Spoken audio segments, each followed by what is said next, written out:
Numerical section में हमने question number 12 तक ऑलरेडी कर लिए ना। 12 से आगे के न्यूमेरिकल्स आज करेंगे। क्वेश्चन नंबर 13 में चार्ज ऑफ 2 माइक्रोकूलम, चार्ज की वैल्यू दे रखी है 2 माइक्रोकूलम। तो माइक्रो का मतलब हो गया 10⁻⁻6 coulomb. Move with the speed of, speed दे रखा है 2 × 10⁻6 मीटर पर second along the positive x axis। तो along the positive x axis का मतलब हो गया कि इसको हमने डायरेक्शन हो। अब magnetic field of strength, magnetic field का वेक्टर फॉर्म दिया हुआ है 0.20 j cap plus 0.40 k cap Tesla. ये मैग्नेटिक फील्ड दिया। Find magnetic force on the charge. तो चार्ज के ऊपर मैग्नेटिक फोर्स पूछा है कितना होगा। तो मूविंग चार्ज के ऊपर जो फोर्स होता है उसका फॉर्मूला होता है F = Q × B × B। Force पूछा है, फोर्स का मैग्नीट्यूड नहीं पूछा है, तो इसका मतलब फोर्स का वेक्टर फॉर्म आपको बताना है। तो Q की वैल्यू डालिए, Q हो गया 2 × 10⁻⁻6। B हो गया 2 × 10⁻6 I कैप क्रॉस B, और B हो गया 0.20 J cap plus 0.40 K cap, और फोर्स की यूनिट हो जाएगी न्यूटन। फोर्स का एक्सप्रेशन हो, ये 10⁻⁻6 से 10⁻6 कैंसिल हो जाएगा, 2 × 2 = 4। आई कैप को इसके साथ क्रॉस प्रोडक्ट करिए, तो ये I क्रॉस J हो जाएगा K कैप। फिर I को इसके साथ क्रॉस प्रोडक्ट करिए, I पहले रहेगा, I cross K। Cross product में ऑर्डर इंपॉर्टेंट होता है क्योंकि A cross B, B cross A के इक्वल नहीं होता। तो ये I क्रॉस K किसके इक्वल होगा? K cross I J cap होता है, I cross K minus J cap हो जाएगा। तो 4 और I क्रॉस J हो जाएगा minus K cap, I cross K हो जाएगा B cap Newton. 4.80 K cap और 4 × 32 तो माइनस 3.2 J कैप न्यूटन।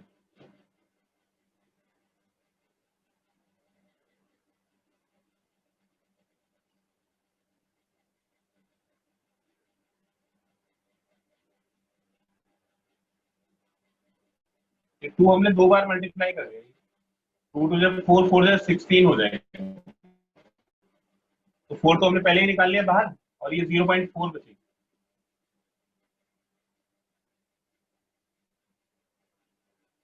तो 0.80 K माइनस 1.6 J न्यूटन आ जाएगा।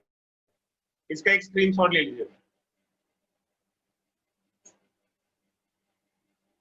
क्रॉस प्रोडक्ट में ये आपको याद होगा कि एक साइकिल में चलता है, ये जैसे IJ की साइकिल होती है।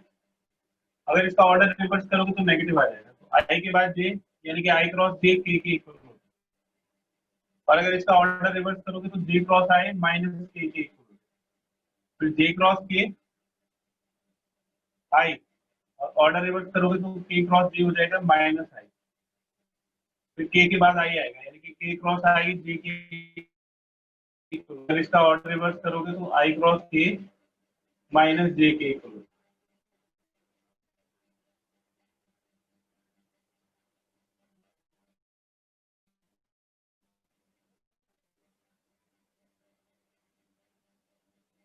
Question number 14। अब प्रोटॉन एंटर्स, प्रोटॉन की बात करें तो हमें प्रोटॉन का चार्ज पता होता है प्लस E के बराबर होता है, यानी कि 1.6 × 10⁻⁻19 enters a magnetic field of flux density 2.5 Tesla. Tesla मतलब मैग्नेटिक फील्ड, तो मैग्नेटिक फील्ड को फ्लक्स डेंसिटी भी बोलता है। मैग्नेटिक फ्लक्स डेंसिटी भी इसका नाम है।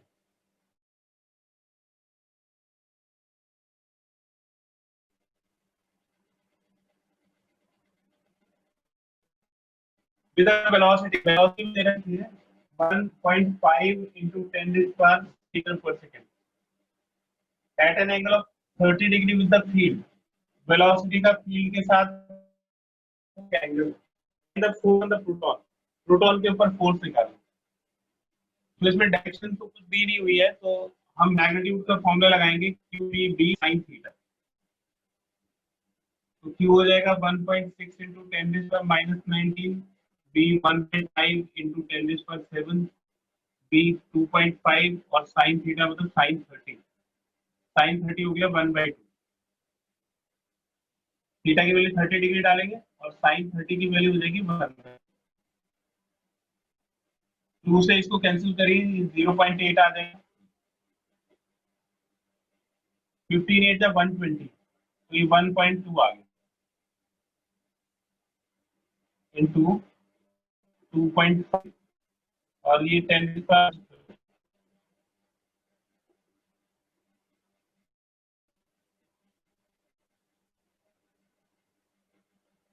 25 टू 55 और 25 1 30, 3 into 10 minus 12 न्यूटन। तो ये प्रोटॉन के ऊपर फोर्स लगेगा। इसका एक स्क्रीनशॉट ले लीजिए।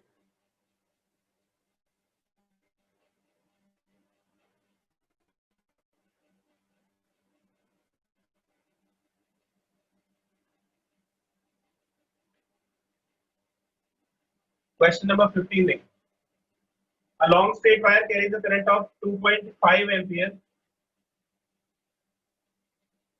An electron travels with a velocity parallel to the wire 0.2 meter away from it and in a direction opposite to the current। देखिए ये लॉन्ग स्ट्रेट कंडक्टर है और इसकी करंट दी हुई है 2.5 एम्पीयर। इससे 0.2 मीटर पे एक इलेक्ट्रॉन है जो इसके ऑपोजिट डायरेक्शन में मूव करता है। इसकी स्पीड दे रखी है इलेक्ट्रॉन की 5 into 10 raised power 5 मीटर पर सेकेंड। तो कहता है कि what force does the magnetic field of the current exert on the electron. तो इलेक्ट्रॉन के ऊपर फोर्स पूछा है कि इलेक्ट्रॉन के ऊपर कितना फोर्स होगा। तो देखिए इसका जो फोर्स होगा वो इसमें अंदर की तरफ होगा परपेंडिकुलर टू दिस।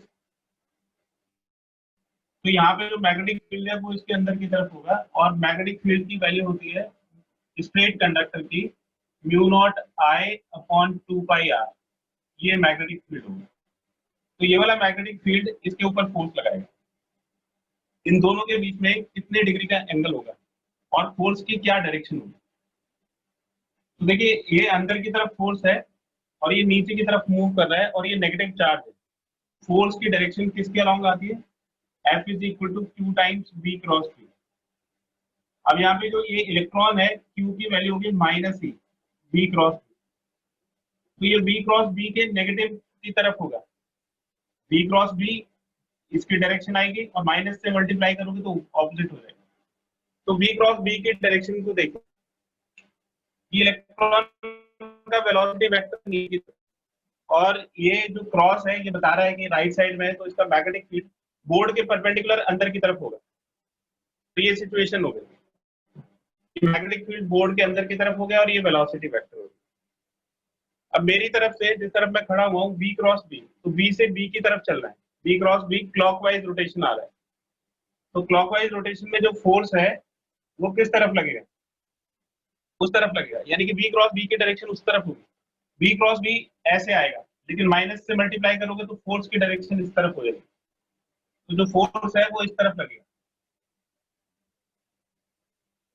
ठीक है, तो ये वाली जो डायरेक्शन है ये तो B क्रॉस B की डायरेक्शन है और जो फोर्स है वो B क्रॉस B के ऑपोजिट होगा। तो फोर्स इस तरफ आएगा, फोर्स इलेक्ट्रॉन का इस तरफ लगेगा। आप एक और तरह से समझ सकते हैं कि भाई ये जो फोर्स है ये वायर की तरफ क्यों है। अगर इलेक्ट्रॉन इस तरफ चल रहा है तो इसके इक्विवेलेंट करंट इसके ऑपोजिट होगी, वो इसके सेम डायरेक्शन में आ जाएगी। अगर सेम डायरेक्शन में करंट होती है तो अट्रैक्टिव फोर्स लगता है, तो ये इलेक्ट्रॉन को अपनी तरफ अट्रैक्ट करेगा। तो डायरेक्शन का तो पता लग गया कि वायर की तरफ इसके ऊपर फोर्स लगेगा। अब हम इसकी वैल्यू कैलकुलेट करते हैं। तो जो फोर्स है इलेक्ट्रॉन के ऊपर वो रहेगा E V B sine theta, यानी 90। तो magnetic field perpendicular to board plane अंदर की तरफ, और ये velocity 90 degree angle, 1.6 into 10⁻⁹ velocity 5। Magnetic field हमें कैलकुलेट करना पड़ेगा, mu naught I one 2 pi R. Mu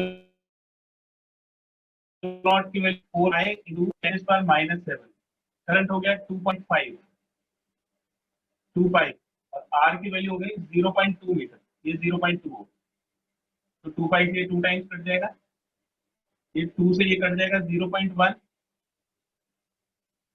तो ये आ जाएगा 2.5 इंटू ये 10⁻⁻1 ऊपर जाके 10⁻+1 हो जाएगा। तो 2.5 टेस्ला आ जाएगा। तो मैग्नेटिक हो गया 2.5 इंटू 10⁻⁻6 और साइन 90 की वैल्यू 1 आ गई। तो ये इलेक्ट्रॉन के ऊपर फोर्स लगेगा, और ये जो फोर्स है ये अट्रैक्टिव होगा। इसको कैलकुलेट कर लीजिए। तो 65 या 80, 8 हो जाएगा ये। 8 इंटू 2.5 20 हो जाएगा। 8 इंटू 2.5 ये -19 एंड -6 -25 +5 तो -20 हो। तो 20 इंटू 10 -20 न्यूटन। 10 इससे मल्टीप्लाई कर दो तो ये आ जाएगा 2 इंटू 10⁻⁹ न्यूटन। और ये जो फोर्स है ये अट्रैक्टिव होगा। ये जो वायर है, जो कंडक्टर है, ये इलेक्ट्रॉन को अपनी तरफ अट्रैक्ट करेगा। इसी तरह पॉजिटिव चार्ज पे फोर्स V क्रॉस V के डायरेक्शन में होता है, और अगर नेगेटिव चार्ज है तो जो फोर्स है वो V क्रॉस V के नेगेटिव डायरेक्शन में होगा, मतलब ऑपोजिट डायरेक्शन में होगा। तो अगर V क्रॉस V इस तरफ आ रहा है तो ये फोर्स इस तरफ लगेगा। इसका एक स्क्रीनशॉट ले लीजिए।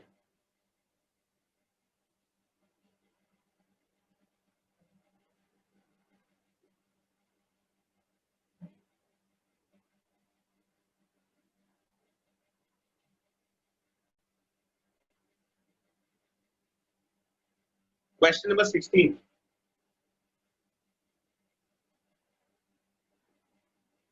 A horizontal wire 0.1 meter long and weighing 10⁻³ kg।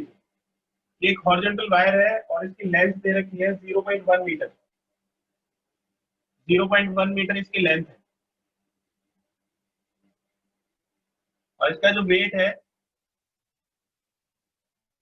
मास इसका दिया हुआ है, mass is equal to 10⁻³ kg। ये इसका वेट हो जाएगा mg। Placed parallel to a long conductor of length 1.5 meter is to be supported। इसको सपोर्ट करना है against the force due to gravity. The current in the wire is 10 ampere and goes from north to south. What should be the direction of the magnetic field? What is its magnitude? तो इसके अंदर जो current है वो north से south की तरफ जा रही है। ये जैसे नॉर्थ है, ये साउथ है, तो करंट नॉर्थ से साउथ की तरफ। और इस करंट की वैल्यू दे रखी है 10 एम्पियर। तो उससे पूछा है कि मैग्नेटिक फील्ड क्या होगी कि इसके वेट को बैलेंस कर सके।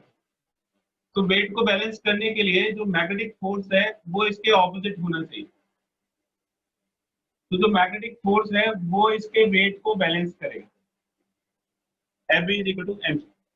तो हमें ये बताना है कि जो मैग्नेटिक फील्ड है उसकी डायरेक्शन क्या होगी। तो देखिए जरा, मैग्नेटिक फील्ड की डायरेक्शन के लिए क्या करेंगे, फोर्स की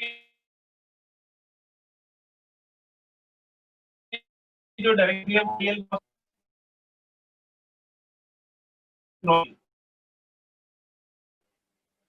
नॉर्थ से साउथ की तरफ। नॉर्थ से साउथ की तरफ जो वेक्टर है वो -j बनता है।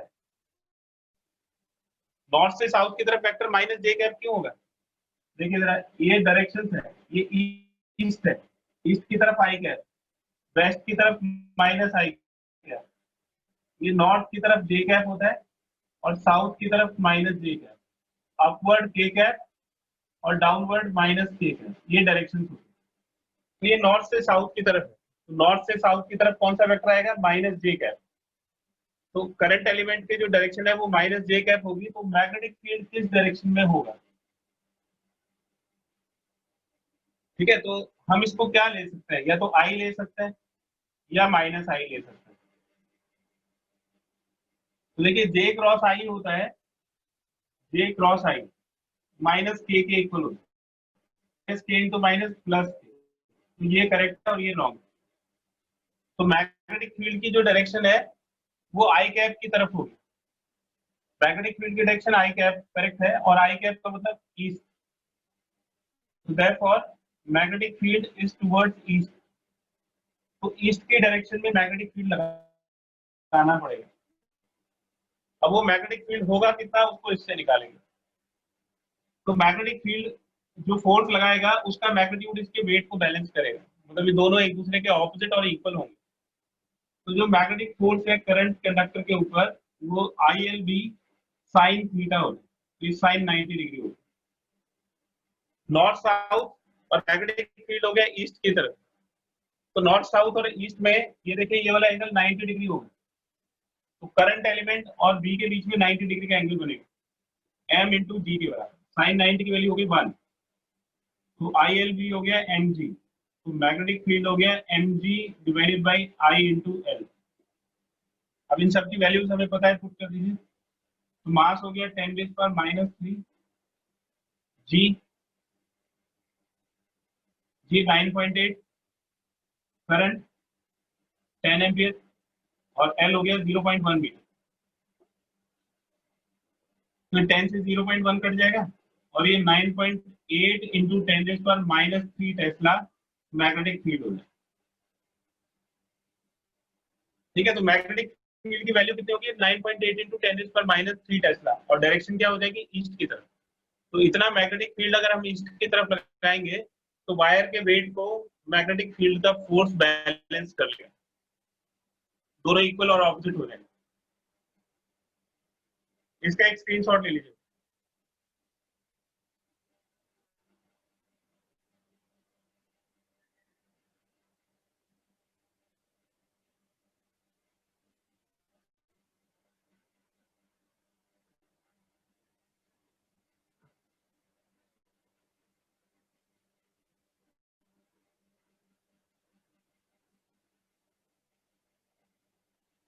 Question number 17, a short conductor of length और इसकी लेंथ दे रखी है 5 सेंटीमीटर, यानी कि 0.05 मीटर, इस place parallel to a long conductor of length 1.5 metre, और एक लॉन्ग कंडक्टर है, इसकी लेंथ 1.5 मीटर, ये इसके पैरेलल रखा है।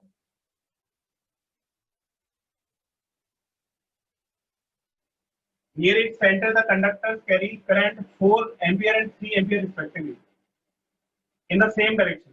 तो इसमें 4 एम्पियर की करंट है और इसमें 3 एम्पियर की करंट सेम डायरेक्शन में। What is the total force experienced by the long conductor when they are 3 centimetre apart? इनके बीच की जो डिस्टेंस है वो 3 सेंटीमीटर दी हुई है। 3 सेंटीमीटर का मतलब हो गया 10⁻² मीटर,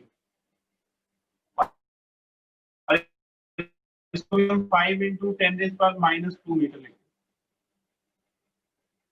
तो आप मुझे बताइए कि इसमें निकालना है कि छोटे वाले कंडक्टर बड़े वाले कंडक्टर के ऊपर कितना फोर्स लगाएगा। तो आप मुझे बताइए कि क्या ये जितना फोर्स इसके ऊपर लगाएगा तो ये बड़े वाला कंडक्टर भी उतना ही फोर्स छोटे वाले कंडक्टर के ऊपर लगाएगा या नहीं।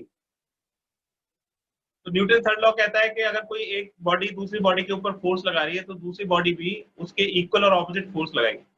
तो जितना ये इसके ऊपर फोर्स लगाएगा उतना ही ये इसके ऊपर फोर्स लगाएगा। तो पैरेलल कंडक्टर्स में हमने ये पढ़ा हुआ है कि फोर्स पर यूनिट लेंथ कितना होता है। तो फोर्स पर यूनिट लेंथ होता है mu not I1 I2 divided by 2 pi D. ठीक है, तो फोर्स का फॉर्मूला क्या हो जाएगा, mu naught I1 I2 divided by 2 pi D into length. तो अगर हम ये निकालें कि जो सेकंड कंडक्टर है वो फर्स्ट कंडक्टर के ऊपर कितना फोर्स लगा रहा है,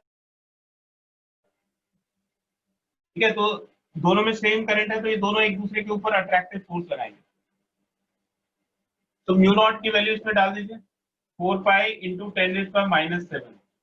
I1 4 एम्पियर हो गया, I2 3 एम्पियर, 2 पाई डी 3 इंटू 10⁻²।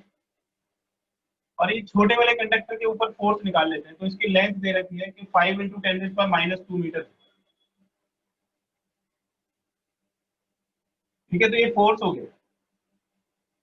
तो ये इनफाइनाइट वायर्स के लिए, तो ये इनफाइनाइट वायर है, इसका फोर्स हमने इसके ऊपर निकाल लिया, ये वाला फोर्स कैलकुलेट किया, ये F1 है। तो ये किसकी वैल्यू है? F1 की वैल्यू। और हमें क्या कैलकुलेट करना है? F2 कैलकुलेट करना है। तो F1 और F2 दोनों इक्वल होंगे, बस डायरेक्शन अलग होगी। तो इसको सॉल्व करिए, ये हो जाएगा 2 2 4 जा 8 5 जा 40, ये 3 से 3 कैंसिल हो जाएगा, और 10⁻² भी कैंसिल हो जाएगा। तो 40 इंटू 10⁻⁷, यानी कि 4 इंटू 10⁻6 न्यूटन हो जाएगा। तो इतना फोर्स लगेगा 4 इंटू 10⁻6 न्यूटन। और क्योंकि दोनों में सेम डायरेक्शन है, तो इसकी जो डायरेक्शन है वो अट्रैक्टिव होगी। तो बड़े वाला कंडक्टर छोटे वाले कंडक्टर के ऊपर जितना फोर्स लगाएगा, उतना ही फोर्स छोटे वाला कंडक्टर भी बड़े वाले कंडक्टर के ऊपर लगाएगा। इसका एक स्क्रीनशॉट ले लीजिए।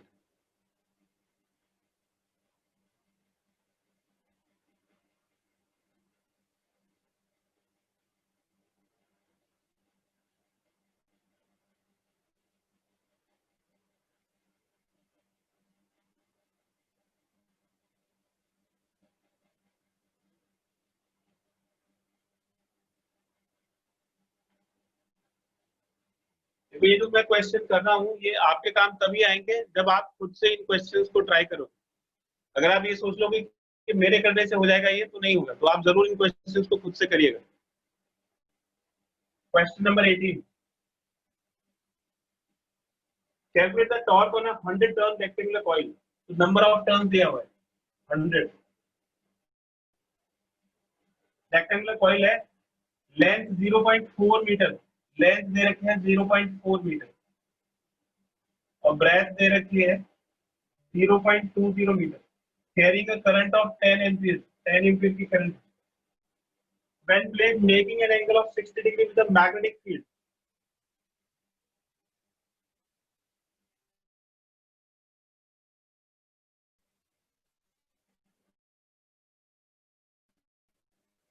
Degree with field of 5 Tesla. तो जो कॉइल है वो मैग्नेटिक फील्ड के साथ 60 डिग्री बना रही है। ये कॉइल है और ये मैग्नेटिक फील्ड है, तो इन दोनों के बीच में ये 60 डिग्री का एंगल होगा। तो प्लेन के साथ एंगल दिया हुआ है, तो प्लेन के साथ जो एंगल होता है वो 60 डिग्री। एरिया वेक्टर के साथ दिया हुआ होता है, तो उसमें लिखते हैं कि एरिया वेक्टर या नॉर्मल टू द प्लेन। तो ये सिचुएशन दी हुई है, और इसका पूछा है कि टॉर्क कितना होगा। तो टॉर्क का फॉर्मूला क्या होता है? टॉर्क का फॉर्मूला होता है बी ना कॉस थीटा। अगर प्लेन के साथ एंगल दिया हुआ है तो कॉस थीटा।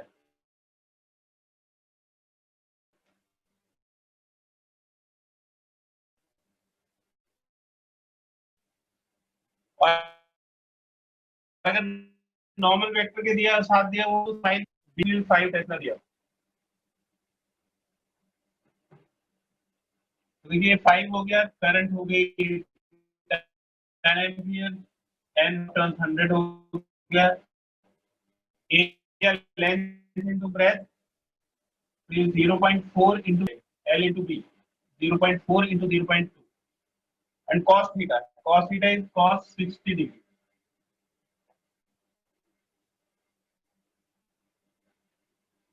देखिए ये एक जीरो और एक जीरो इसके डेसिमल को कैंसिल कर देंगे। cos 60 की वैल्यू 1/2 थी, 1/2 इस 2 को कैंसिल कर देगा, तो 54 जा 200 आ गया, 200। टॉर्क की यूनिट क्या होगी? टॉर्क का जो फॉर्मूला आपने 11th में पढ़ा होगा, टॉर्क R क्रॉस F होता है, moment of force, newton metre. तो टॉर्क हो गया न्यूटन मीटर, इसको हम जूल भी लिख सकते हैं। तो टॉर्क यूनिट न्यूटन मीटर होती है, जूल होती है? क्योंकि फोर्स इनटू डिस्प्लेसमेंट की भी यही यूनिट आती है। Force into displacement is work done. तो टॉर्क को हम न्यूटन मीटर या जूल इसकी यूनिट होती है। तो यहाँ पे ये आधे आधे नंबर कटते हैं जब आपको यूनिट याद नहीं होती है। इसका एक स्क्रीनशॉट ले लीजिए।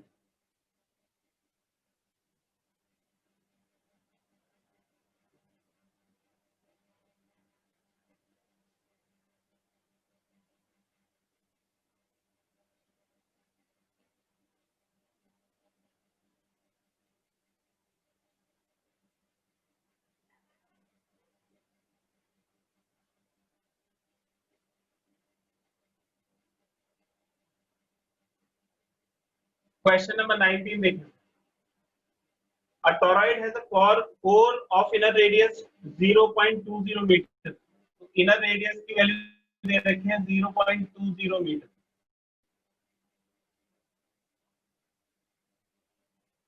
ये देखिए टोरॉइड ऐसे होती है, एक एंडलेस सोलेनॉइड होती है।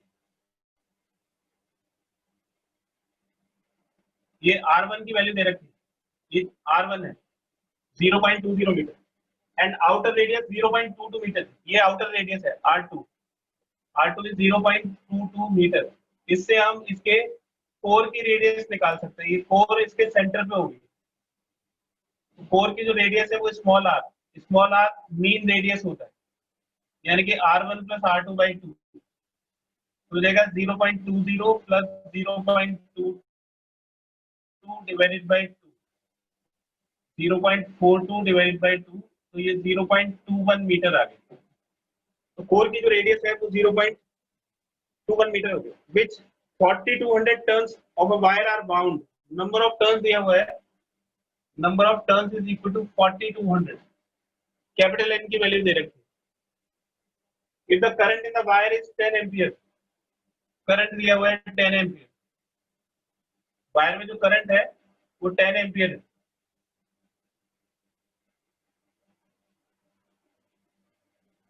What is the magnetic field inside the core of the toroid? तो फर्स्ट पार्ट में मैग्नेटिक फील्ड पूछा है इनसाइड द कोर। तो कोर का मैग्नेटिक फील्ड का फॉर्मूला होता है mu naught N I. Core का फॉर्मूला होता है mu naught N I. Small N का क्या मतलब होता है? स्मॉल एन का मतलब होता है नंबर ऑफ टर्न्स। ये जो टोटल नंबर ऑफ टर्न्स है ये कितनी लेंथ के अंदर है? तो ये हो गया 2 pi r, number of turns पर यूनिट लेंथ। तो ये एक सर्कुलर पाथ में इस तरह के टर्न्स है तो इसकी लेंथ कितनी हो जाएगी? अगर आप इसको खोलोगे तो ये पूरी जो लेंथ है वो 2 पाई आर के इक्वल होगी। इसलिए इसमें स्मॉल एन का फॉर्मूला होता है n अपॉन 2 पाई आर आई। अब देखिए कि इसमें किसकी वैल्यू आपको नहीं पता है। म्यू नॉट की value 4 pi into 10⁻⁷ N 4200 current 10 ampere divided by 2 pi R. ये 2 पाई आर मीन रेडियस लेंगे 0.21 मीटर, ये 0.21 हो जाएगा। 0.21 को 21 इंटू 10⁻⁻2 लिख लीजिए।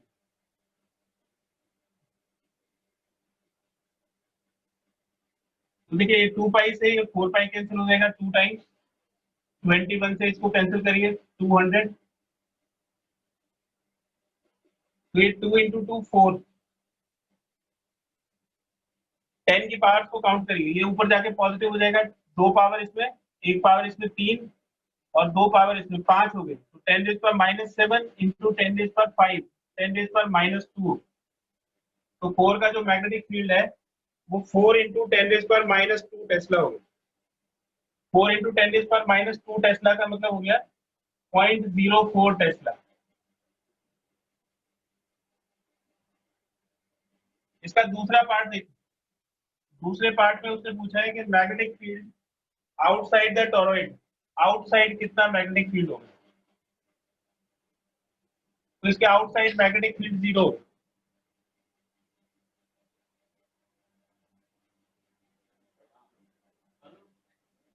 तो आउटसाइड में मैग्नेटिक फील्ड 0 होता है। आउटसाइड में मैग्नेटिक फील्ड 0 होने का क्या मतलब है? अगर आप इसके आउटसाइड देखोगे, ये ऐसे हमने आउटसाइड देखा है, तो इसकी करंट को देखिए, जैसे अगर आप देखोगे तो ये लूप कैसे बने, इसके अंदर से एक तरफ से करंट जाएगी और दूसरी तरफ से निकलेगी। तो ऐसे जैसे एक तरफ से करंट गई और दूसरी तरफ से निकल गई, तो इसका मतलब है कि इधर से जो करंट जाएगी अंदर की तरफ और इधर से जो बाहर की तरफ निकलेगी, उन दोनों में करंट की डायरेक्शन एक दूसरे के ऑपोजिट होगी। तो ये जो लूप बने हुए हैं, इसमें एक तरफ से करंट इसको अंदर से एंटर करेगी, दूसरी तरफ से बाहर निकलेगी, तो वो दोनों करंट एक दूसरे को कैंसिल कर देंगे। तो जैसे धागे से सिलाई होती है ना, इधर से ये देखिए, इधर से ऐसे ये धागा गया अंदर की तरफ, ये ऐसे बाहर से अंदर की तरफ जाएगा ऐसे, और फिर ऐसे निकलेगा, फिर ऐसे जाएगा, फिर ऐसे निकलेगा। तो एक बार करंट नीचे की तरफ होगी, दूसरी बार करंट ऊपर की तरफ होगी, और वो दोनों करंट एक दूसरे को कैंसिल कर देंगे। तो ये आउटसाइड मैग्नेटिक फील्ड इसलिए जीरो होगा क्योंकि नेट करंट जीरो है। नेट करंट जीरो क्यों है? क्योंकि अंदर वाले जाने वाली करंट और बाहर जाने वाली करंट दोनों एक दूसरे को कैंसिल कर देंगे, क्योंकि उनके डायरेक्शन ऑपोजिट होगी। इसी तरह से बी इनसाइड, इसके कोर के अंदर यहाँ पे मैग्नेटिक फील्ड कितना होगा?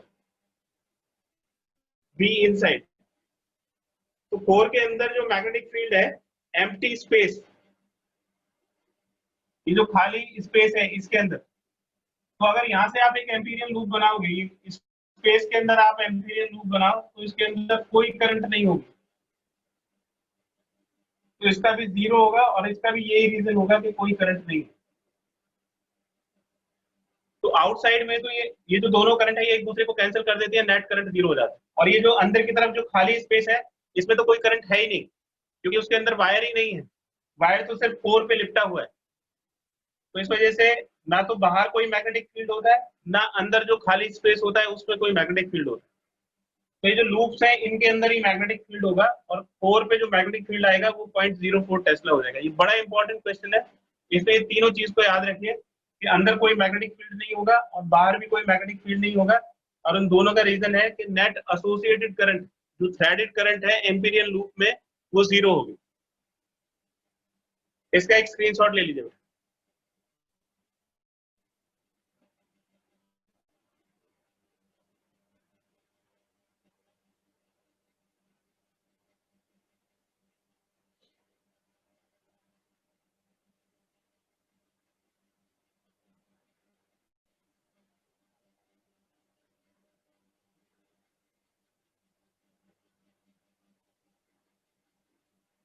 क्वेश्चन नंबर 20 देखिए। A circular coil is placed in a uniform magnetic field of 0.10 Tesla. तो मैग्नेटिक फील्ड दिया हुआ है 0.10 टेस्ला, और इसके अंदर एक सर्कुलर कॉइल रखी हुई है normal to the plane of the coil. देखिए जैसे ये कोई प्लेन है और इस प्लेन के अंदर एक कॉइल है, सर्कुलर कॉइल, इस तरह से कॉइल रखी हुई है, और जो मैग्नेटिक फील्ड है वो इसके नॉर्मल है, मतलब परपेंडिकुलर है कॉइल के, ये मैग्नेटिक फील्ड की डायरेक्शन होगी। तो ये जो कॉइल है इसका जो एरिया वेक्टर आप बनाओगे, तो एरिया वेक्टर भी इसी डायरेक्शन में आएगी। तो इसका मतलब है कि जो कॉइल का मैग्नेटिक जो एरिया वेक्टर है वो और जो मैग्नेटिक फील्ड है वो दोनों सेम डायरेक्शन में है। If the current in the coil is 5 ampere, direction नहीं दी हुई है करंट की, तो करंट जो है वो 5 एम्पियर है।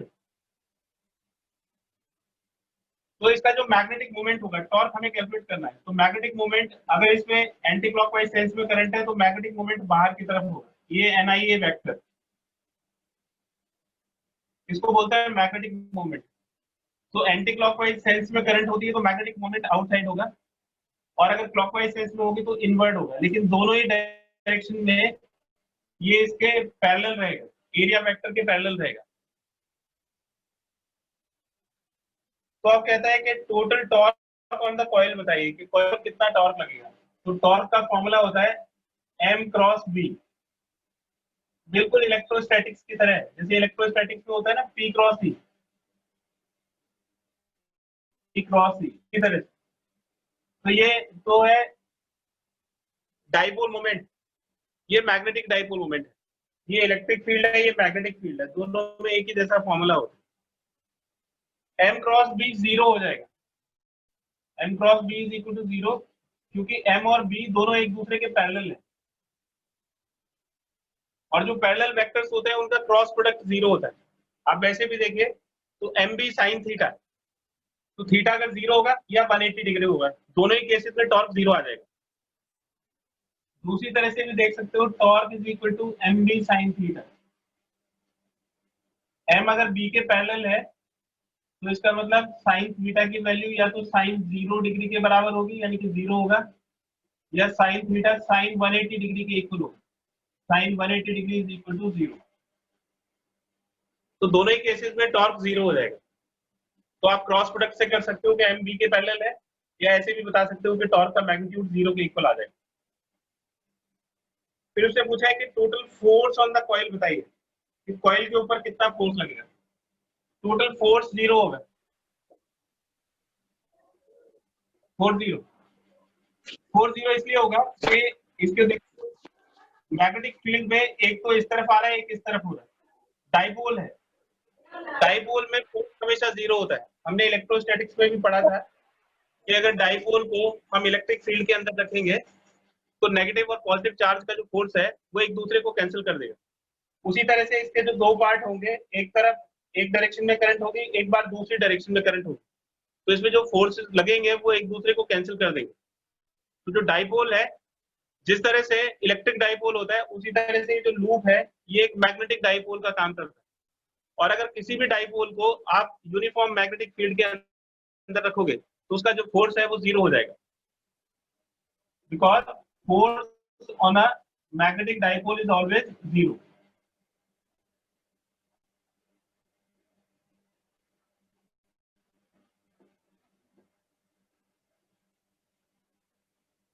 थर्ड पार्ट देखिए, average force on each electron in the coil.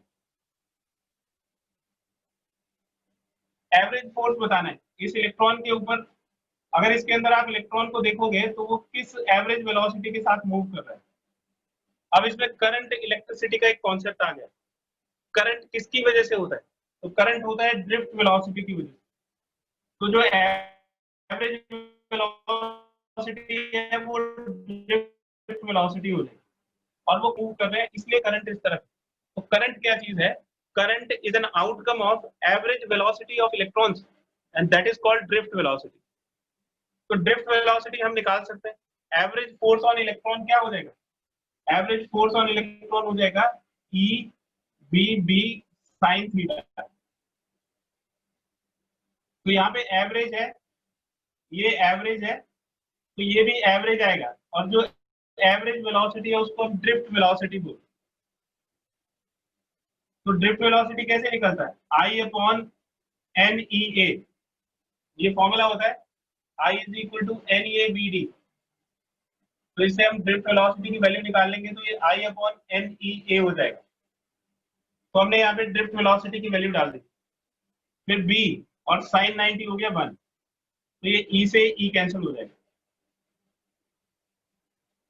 N की वैल्यू दी हुई है, क्रॉस सेक्शनल एरिया की वैल्यू दे रखी है। एन कितना दिया हुआ है?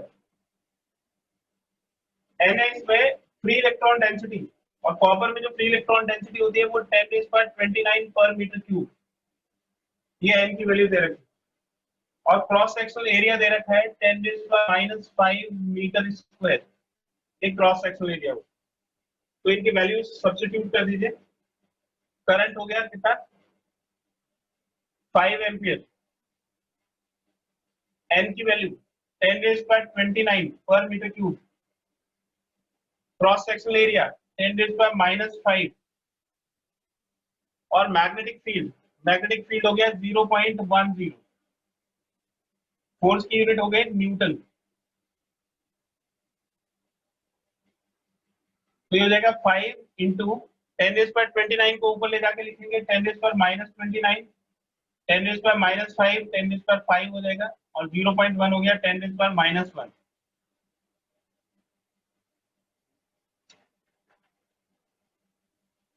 तो हो जाएगा 5 इंटू -30 + 5, तो 10⁻⁻25 न्यूटन। तो एवरेज फोर्स ऑन इलेक्ट्रॉन आ जाएगा 0.5, 5 इंटू 10⁻⁻25 न्यूटन। इसका एक स्क्रीनशॉट ले लीजिए।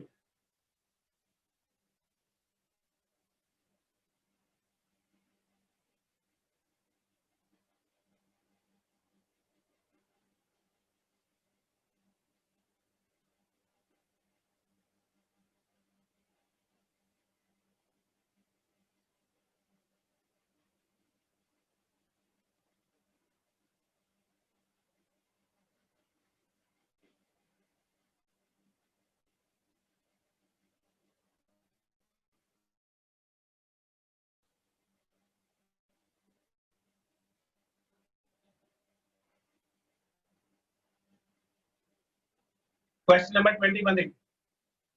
Two long parallel straight wires X and Y separated by a distance of 5 centimeter in air. तो दो पैरेलल वायर्स हैं और करंट इनमें ऑपोजिट डायरेक्शन में है.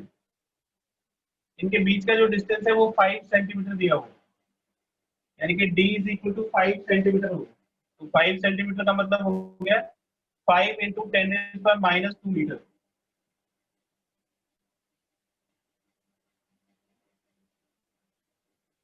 Magnitude and direction of the force on a 20 centimeter length of the wire Y.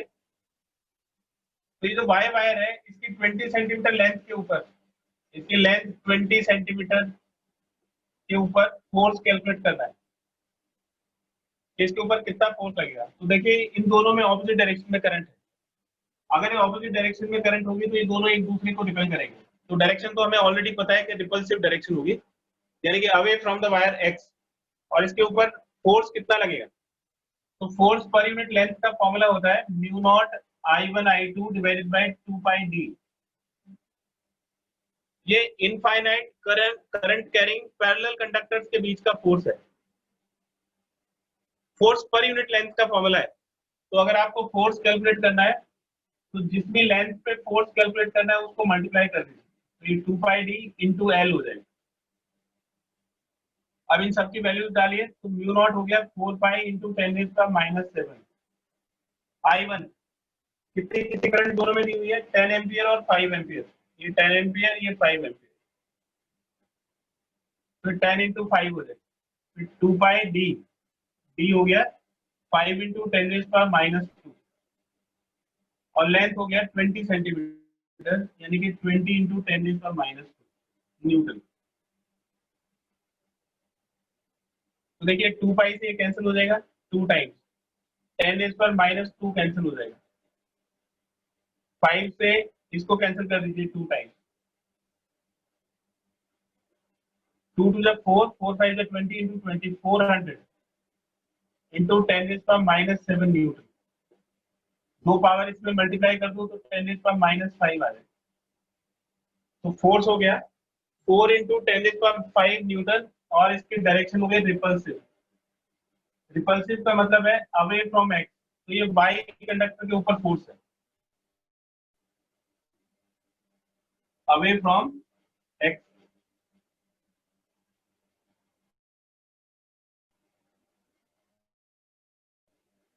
Screenshot ले लीजिए.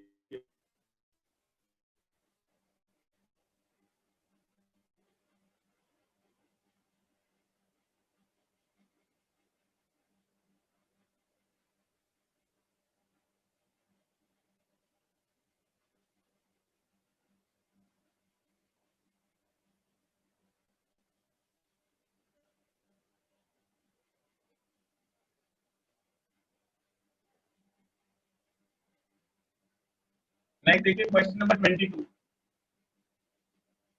A galvanometer with coil resistance 100 ohm. Galvanometer का रेजिस्टेंस दिया हुआ है 100 ohm.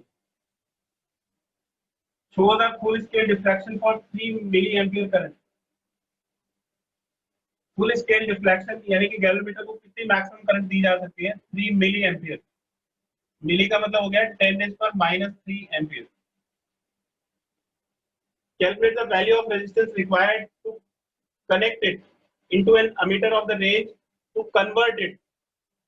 Required to convert it into an ammeter of the range 0.6 ampere. तो इसको एक ammeter में कन्वर्ट करना है और इसकी जो रेंज है वो 0.6 एम्पियर तक ले जानी है. तो ये क्वेश्चन है conversion of galvanometer into ammeter. तो देखिए ये एक वायर में आई करंट है, इसमें आपने गैल्वेनोमीटर लगा दिया. इसकी रेंज है 3 मिली एम्पियर की, लेकिन आप इसको 0.6 एम्पियर करंट दे रहे हो तो इसका जो कॉइल है वो डैमेज हो जाएगा. तो इसको बचाने के लिए यहाँ पे एक शंट रेजिस्टेंस लगाया जाता है. इसी शंट रेजिस्टेंस की कैलकुलेशन आपको करनी है ताकि इसमें आईजी करंट जा सके और बची हुई करंट बाईपास हो जाए. तो ये यहाँ पे जैसे ही ये वायर के पार्ट होंगे ये पैरेलल कॉम्बिनेशन हो जाएगा. तो इस तरफ का जो वोल्टेज है वो इस तरफ के वोल्टेज के इक्वल हो जाएगा. तो I minus I G into S. तो I इंटू आर से इसका वोल्टेज निकाल लिया और आई जी इंटू आर जी, इसका जो रेजिस्टेंस है वो आर जी होगा. हमें एस की वैल्यू कैलकुलेट करनी है, तो एस हो जाएगा I G into R G divide by I minus I G. I G की वैल्यू कितनी है 3 इंटू 10⁻⁻3, आर जी हो गया 100, करंट इज 0.6 एम्पियर और ये 3 इंटू 10⁻³ यानी कि 0.003।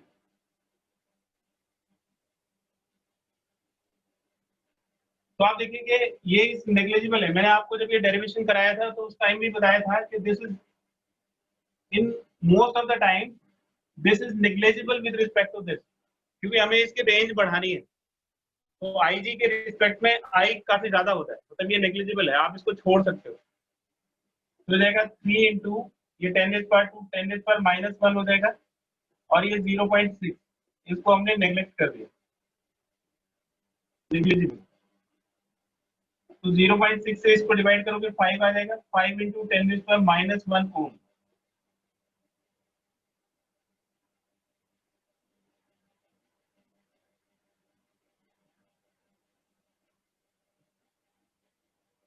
इसका एक स्क्रीनशॉट ले लीजिए।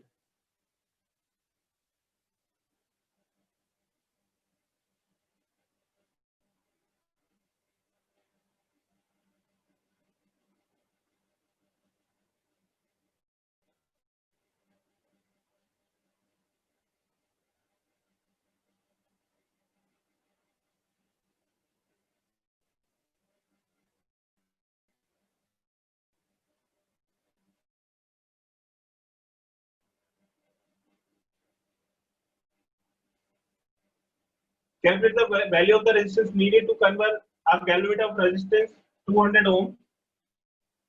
तो galvanometer का resistance दे रखा है 200 ohm, which gives a full scale deflection for a current of 5 milliampere। ये दे रखा है 5 milliampere, तो मिली का मतलब हो गया 10⁻³ ampere into a volt metre. B की वैल्यू दे रखी है 25 वोल्ट। तो हमें इस गैल्वेनोमीटर को इस वोल्ट मीटर में कन्वर्ट करना है। तो देखिए क्या होता है, V is equal to I G into R plus R G. तो ये गैल्वेनोमीटर हो गया। आप इसका वोल्टेज बढ़ाने के लिए सीरीज में एक हाई रेजिस्टेंस लगा देते हैं, तो ये जो कॉम्बिनेशन है इसको वोल्ट मीटर बोलते हैं। अब देखिए हमें किसकी वैल्यू निकालनी है, आर की वैल्यू कैलकुलेट करनी है। बाकी सब चीज की वैल्यू दे रखी है, तो आर प्लस आर जी किसके इक्वल हो जाएगा, V अपॉन आई जी, और आर की वैल्यू हो जाएगी V upon I G minus R G. ये वो रेजिस्टेंस हो गया जिसको हमें कनेक्ट करना पड़ेगा। तो इन सबकी वैल्यू दे रखी है, V 25 वोल्ट दे रखा है, आई जी की वैल्यू दे रखी है 5 इंटू 10⁻³ और आर जी दिया हुआ है 200। तो ये 5 इंटू 10⁻³ माइनस 200, तो 5000 माइनस 200, 4800 ओम। 4800 ओम यानी कि 4800 ओम का रेजिस्टेंस इसमें कनेक्ट करना पड़ेगा। इसका एक स्क्रीनशॉट ले लीजिए।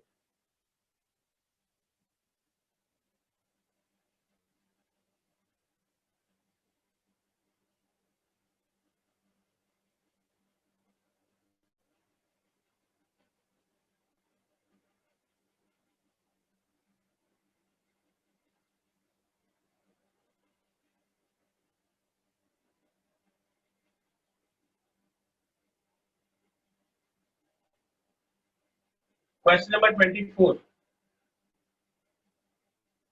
A voltmeter reads 5 volt at full scale diffraction and is graded according to its resistance per volt at full scale diffraction as 2000 ohm per volt.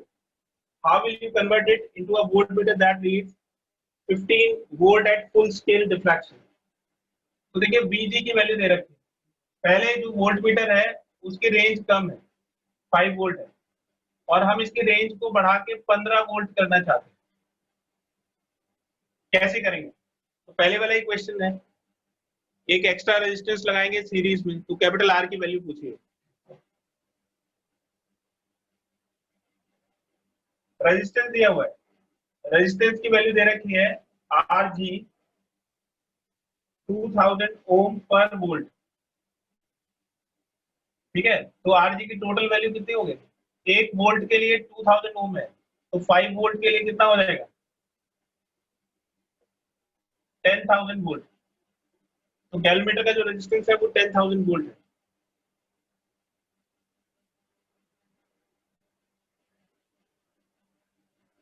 तो देखिए जो वोल्ट मीटर है V वो हो जाएगा IG into R G plus R. IG की value नहीं दे रखी तो इसको हम VG अपॉन RG लिख सकते हैं।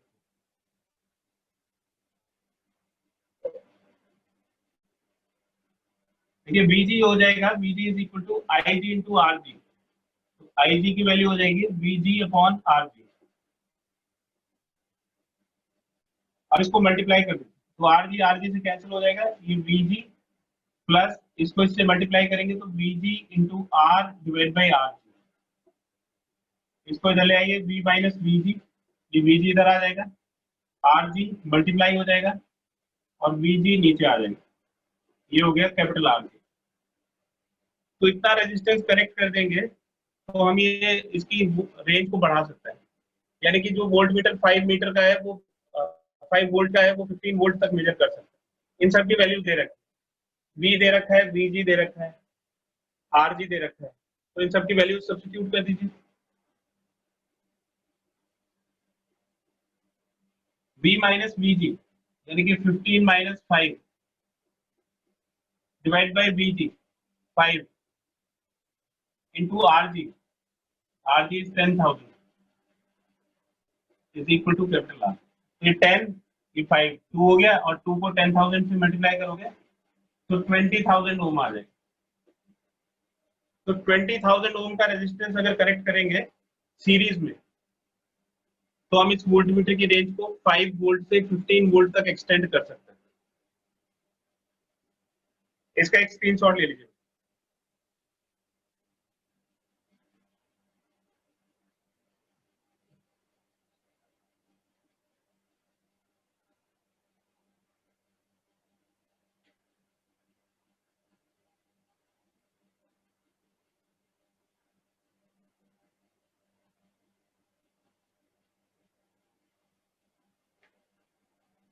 क्वेश्चन नंबर 25 देखिए।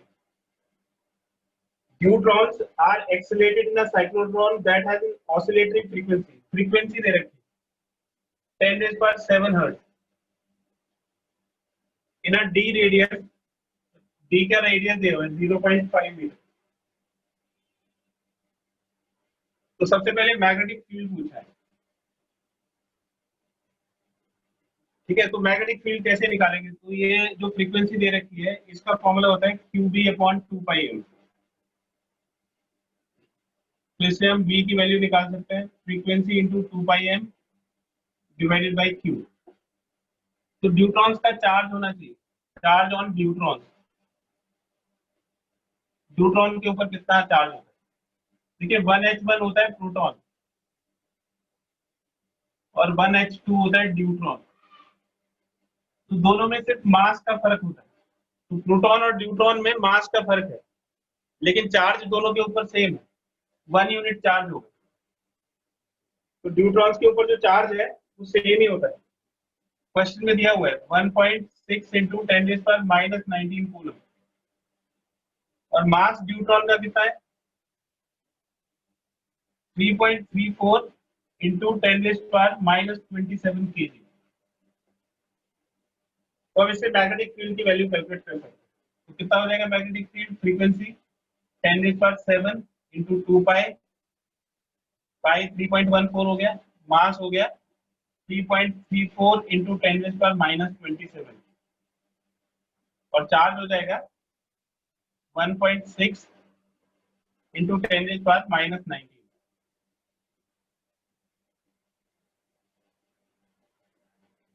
तो देखिए इसको हम 3.2 से अप्रोक्सीमेट कर सकते हैं। 3.14 इज अप्रोक्सीमेटली इक्वल टू 3.2, तो इससे ये कैंसिल हो जाएगा। 2 टू 4, 4 को इससे मल्टीप्लाई करिए, 4 4 16, 1 4 3 12 1 13 एंड अगेन 13, 13.36। 10⁻7 इंटू 10⁻⁻27, 10⁻⁻20 हो गया। और 10⁻⁻19 ऊपर जाके 10⁻19 होता है। तो ये 13.36 इंटू 10⁻⁻1 यानी कि 1.336 टेस्ला होगा। तो मैग्नेटिक फील्ड हो जाएगा 1.3 टेस्ला। फिर पूछा है calculate the energy of neutrons emerging out of the cyclotron. तो कितनी एनर्जी हो जाएगी न्यूट्रॉन्स के ऊपर? तो एनर्जी होती है काइनेटिक एनर्जी के बराबर, यानी कि हाफ mv²।